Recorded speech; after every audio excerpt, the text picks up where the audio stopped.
จะลงมายืนเห็นแล้วผมแล้วไทย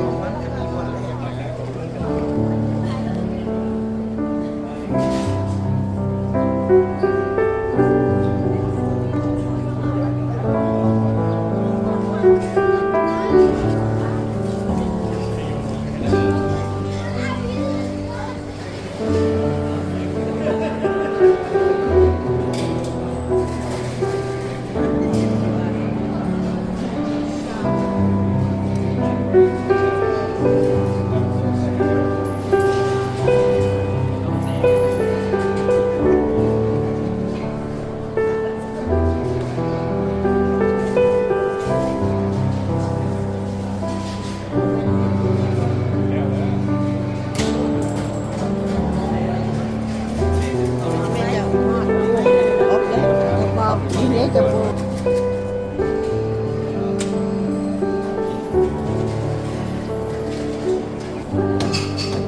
ไปลงมาเด้อ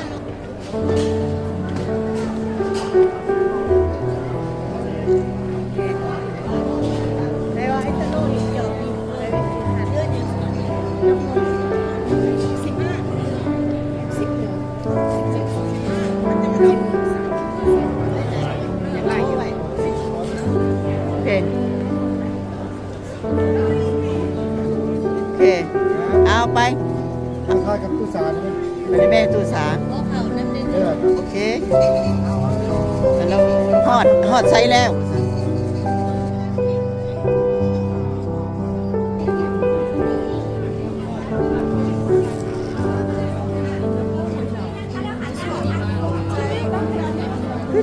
จูดบบบดเนาะ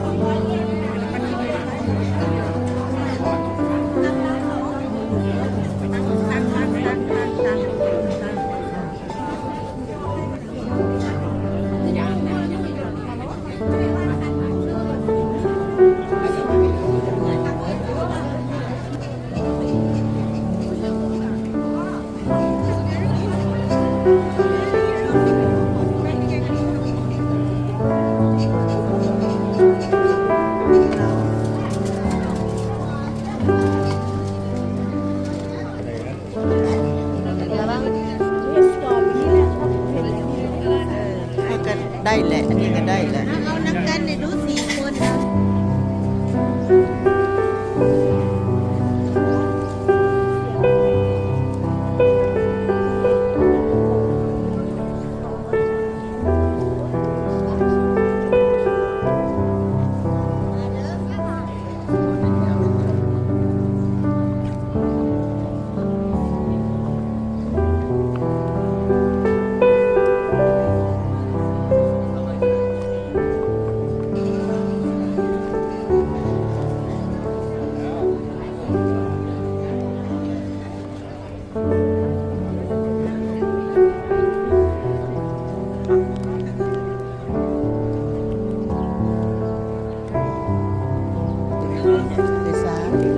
ได้แหละน้อยหนึ่งต้องบีบตัวนี้ไว้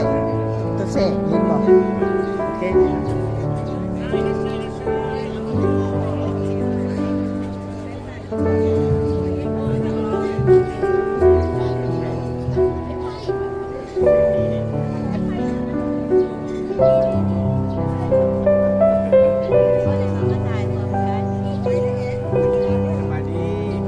สบายดีฮอดใช้แล้วถ่ายรูปพร้อมเด้อนี่เด้อถ่ายรูปนี่เด้อนี่เด้อรูปกระถ่ายวิดีโอกระถ่ายเอ้าโอ้ยมาจับคอยสิไปถ่ายรูปกับพวกนี้จะถ่ายรูปตัวนี้วิดีโอถ่ายรูป1 2 3ตัวนั้นน้อย